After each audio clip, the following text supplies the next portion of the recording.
खुलुमजरी मथेल recipe channel असिगी माइकेदगी म्याम दरामना ओक्सेरी म्याम ngasi ai nusidaka khajinga ngawjage ado nusidaka khajinga ngawbase ai mamangda channel da amukti hapkhre mathel mayam ga punna ado wakhal se khitang pelhawdaba ko adu matang nu da nusidak se ko yumda su phajana phaba matang oidaba adudagi kaithel da chaluba da su phangnaktaba ko ado hojikti isana yumda thaduna yam phajareba ko nusidak se aduna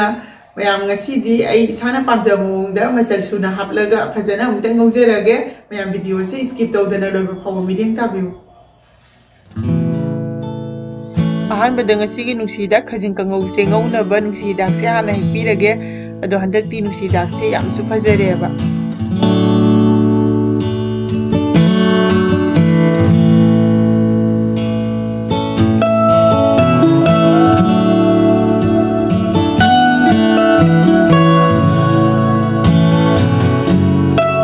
nusidak khajing kangau ngaunaba machal khara ina sida laujare adudi sida nusidak maton khara laure asina awa phadigom ni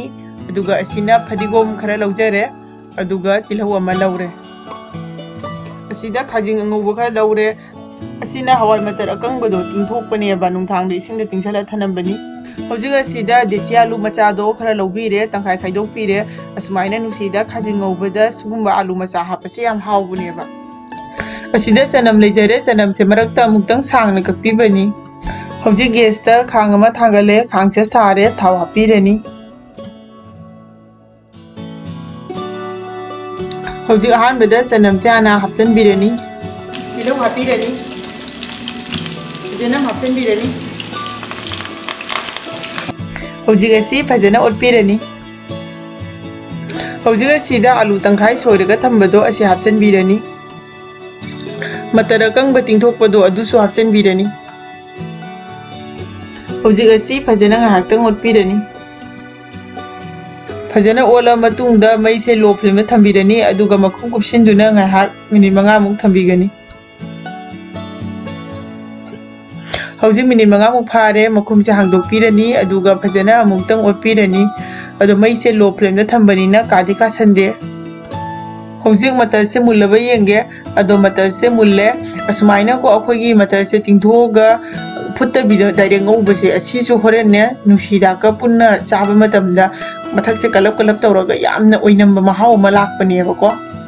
hojik matang asida khajing hapselani khajing hapsela matungda phajana mutang otpirani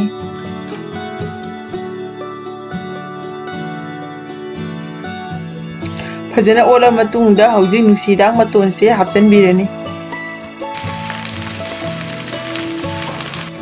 hojik asi phajana amuktang otpirani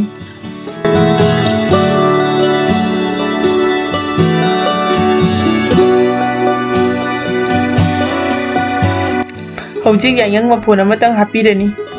moro asuba khajiktang hapigani asmaina nusida khajing kangau tawbase masala na hena nambase mahaw wali aduna khara liklik na hapigani asida phadigo moro asuba khajiktang hapigani jira asuba khajigamaga hapirani isagi changda thum hapigani thumse yamna di hapon asi phajana otpirani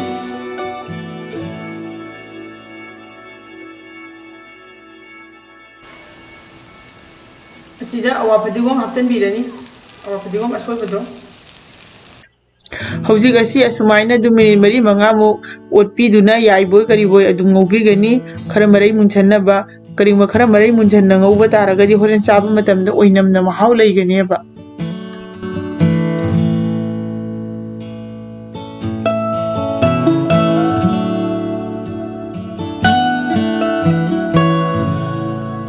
hojik asi yarani mulle aduna mai se muthatpirani aduga bhadigom chasalani mayam ngasi gi nusida khajing kangau ase ngaubo loijare aduna hojik plate amada khaidokpirani